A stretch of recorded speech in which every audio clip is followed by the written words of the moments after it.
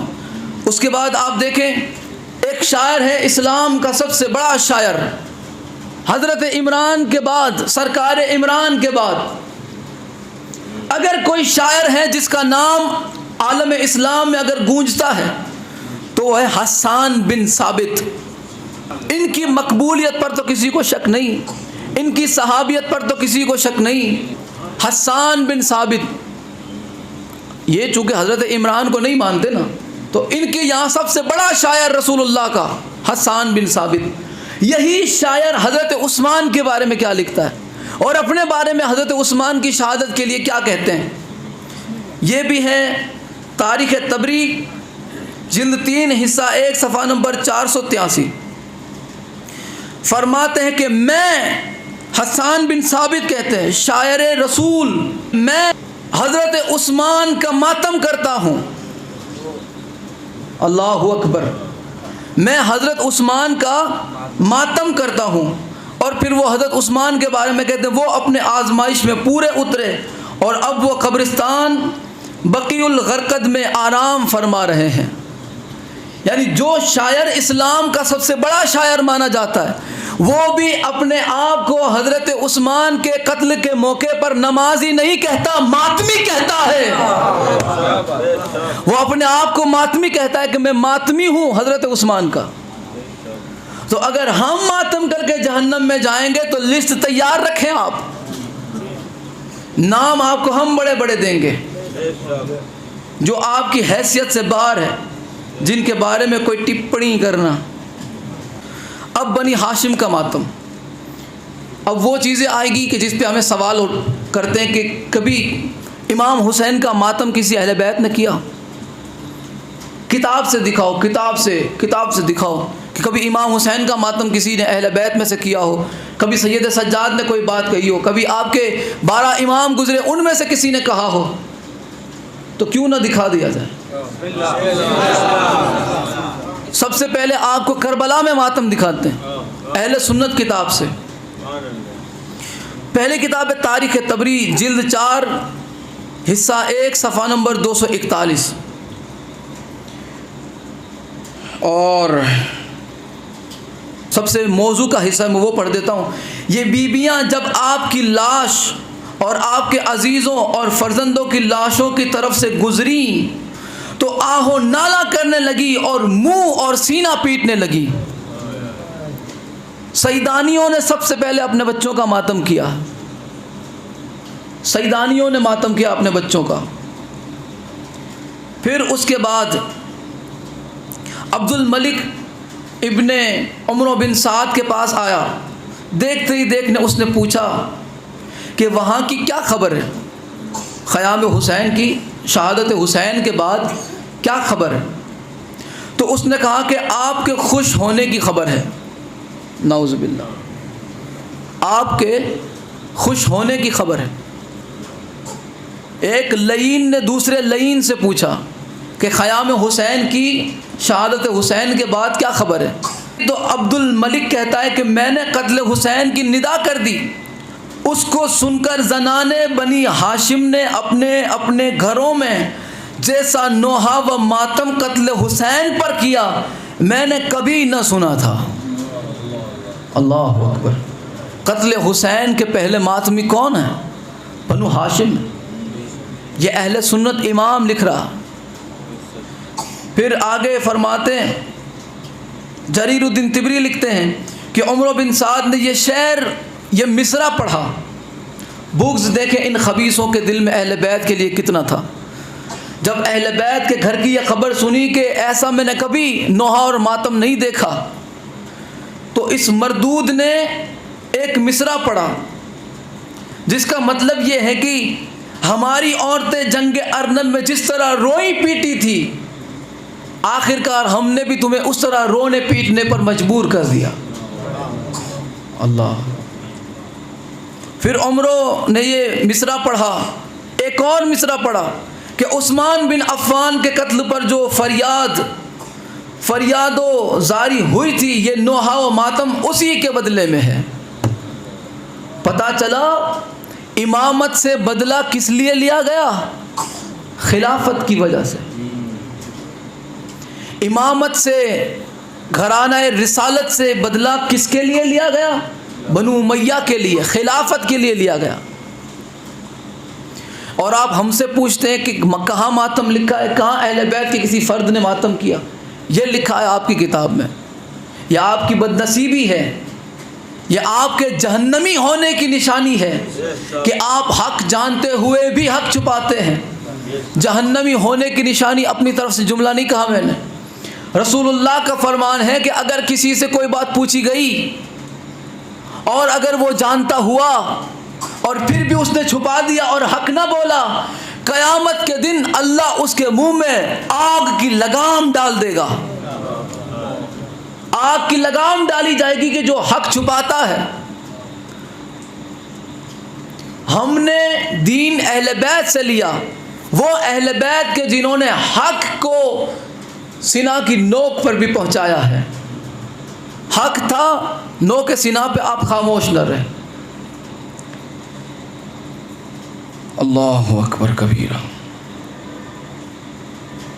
اب آخری حوالہ یہ شیعہ کتاب سے دینے لگاؤں کہ کچھ اپنے بھی شیعہ علماء ایسے خناس ہو چکے ہیں جو یہ کہتے ہیں کہ کہاں کسی امام نے کہا ہے کہ زنجیر مارو۔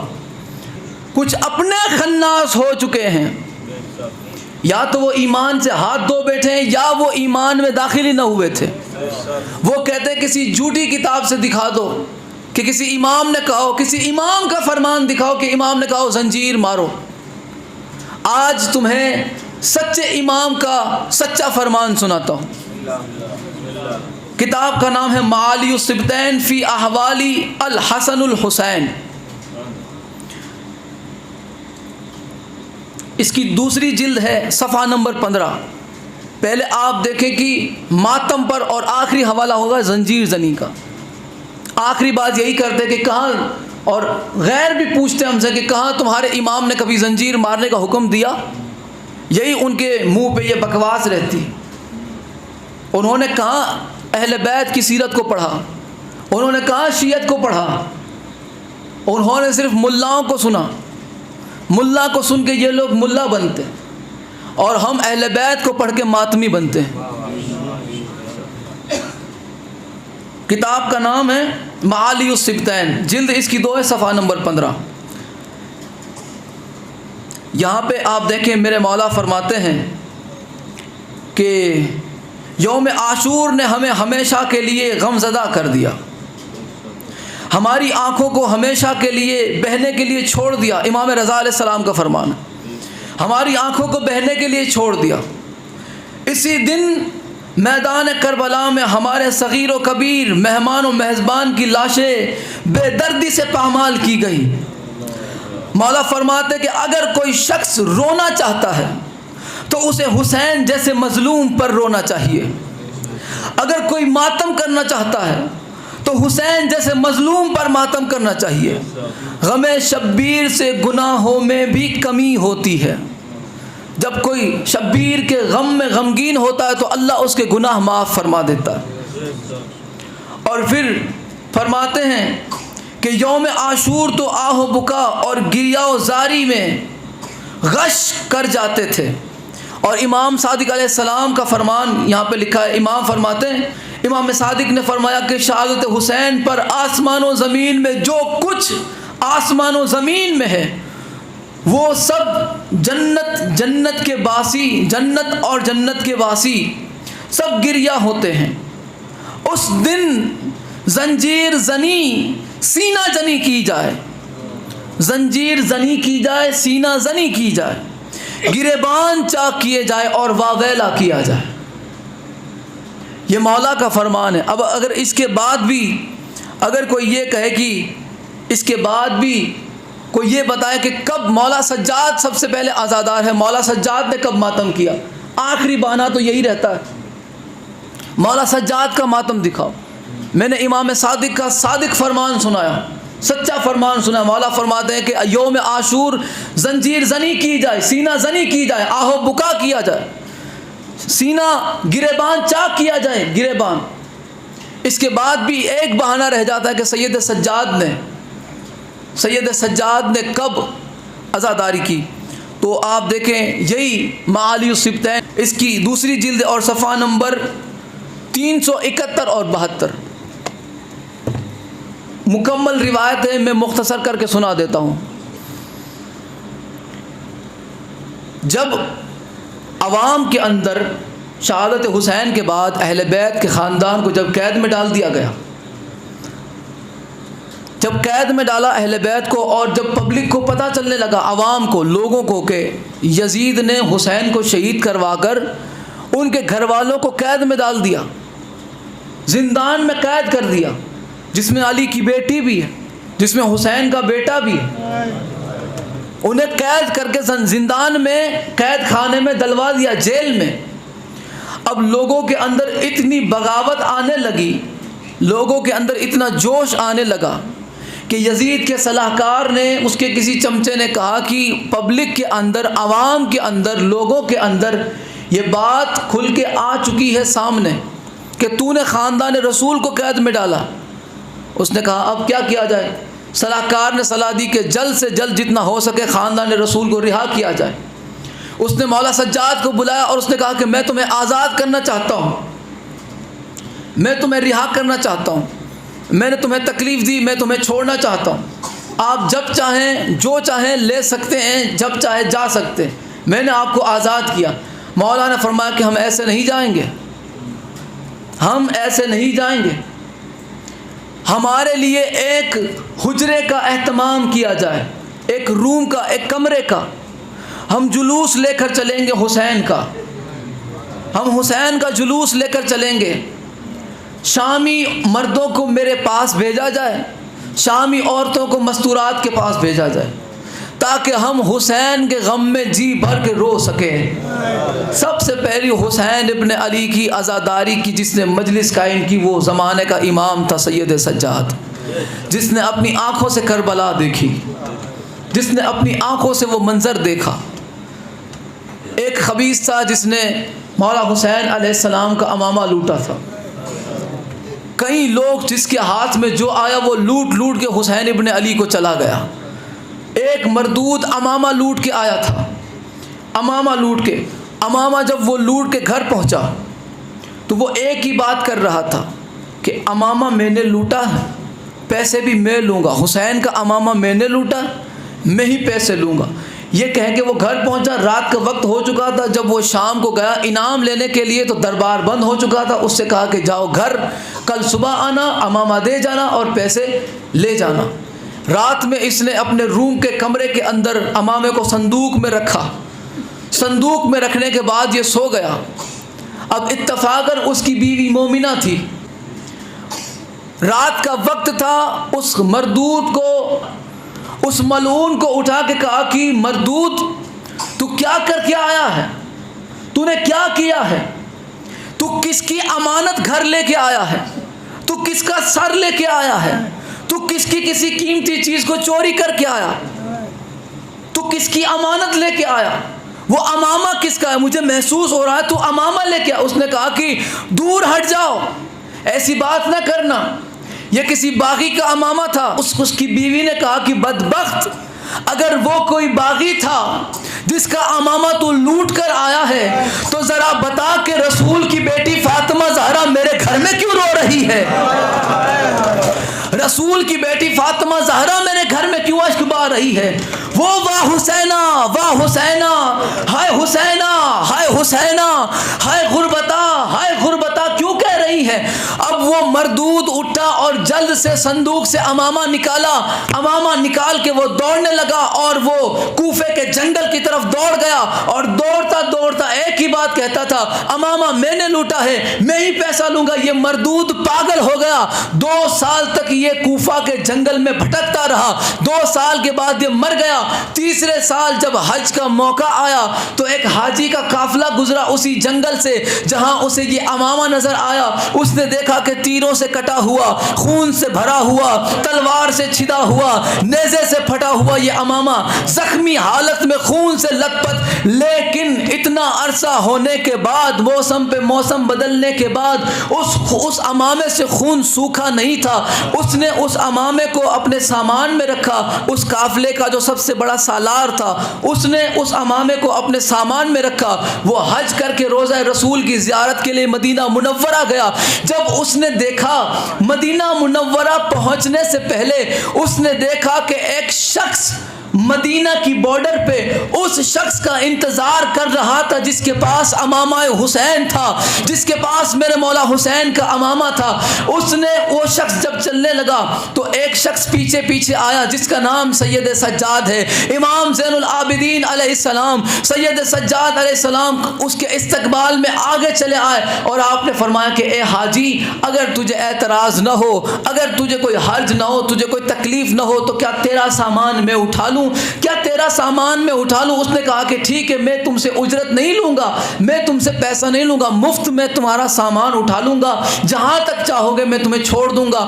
اس نے سید سجاد کو اپنا سامان دیا۔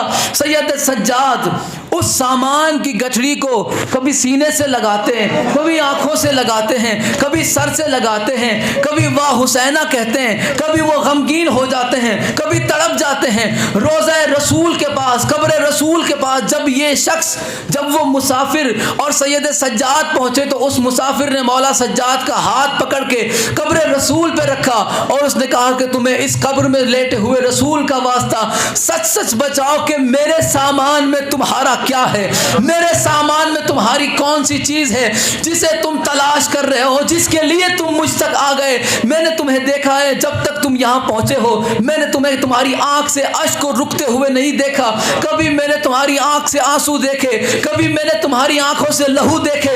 سچ سچ بتانا تمہارے میرے سامان میں تمہارا کیا ہے اور تم کون ہو، تمہیں قبر رسول کا واسطہ۔ سید سجاد نے فرمایا کہ میرا سامان نہیں، میری زندگی تیرے سامان میں قید ہے، میری زندگی، میری عزت، میری حرمت تیرے سامان میں بسی ہوئی ہے۔ اس نے اپنی گٹھڑی کھولی، امامہ نکالا، اس نے کہا یہ امامہ میرے بابا حسین کا ہے، میں زین العابدین علی ابن حسین ہوں۔ مولا سجاد کو وہ امامہ جیسے ہی دیا گیا، وہ امامہ لے کر آپ فوراً بی بی زینب کے خیمے میں پہنچے۔ جیسے ہی بی بی زینب کے خیمے میں پہنچے، مدینے کے اندر ایسے رونے کی شور کی کبھی آواز نہ آئی تھی جیسی آج رونے کی آواز آ رہی ہے۔ 3 سال کے بعد زینب نے حسین کا امامہ دیکھا ہے۔ 3 سال کے بعد زینب کو وہ 70 قدم دور کھڑے رہ کے حسین نے جن زخموں کو برداشت کیا، ان زخموں کو زینب نے آج اتنے قریب سے دیکھا۔ جب شام غریبوں میں زینب عالیہ چلی ہے نا، زینب عالیہ حسین پہ رو نہ سکی، زینب عالیہ لاش حسین پہ، جسد حسین پہ آ کے کہنے لگے حسین تیرا امامہ کہاں ہے، حسین تیری انگوٹھی کہاں ہے، حسین تیرا جبہ کہاں ہے، حسین تیری عبا کہاں ہے، حسین تیری قبا کہاں ہے، حسین تیرا لباس کہاں ہے؟ ہر سوال حسین سے زینب کرتی رہی. ایک سوال حسین کے لاشے نے زینب سے کیا، ہر سوال پہ حسین خاموش رہے. ایک سوال حسین نے زینب سے ایسا کیا کہ زینب خاموش ہو گئی. زینب آئینہ رداؤ کا تیری چادر کہاں ہے؟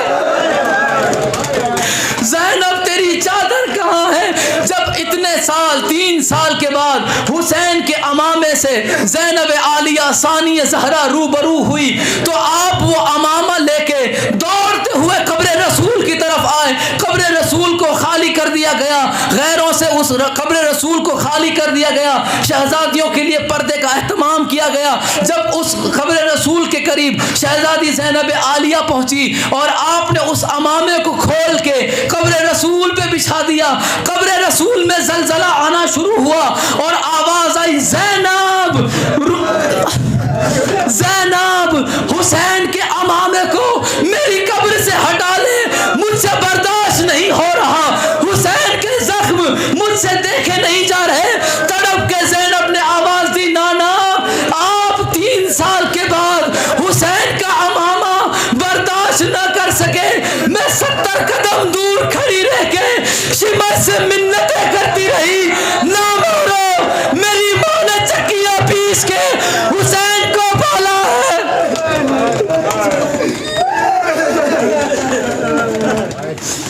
اللہ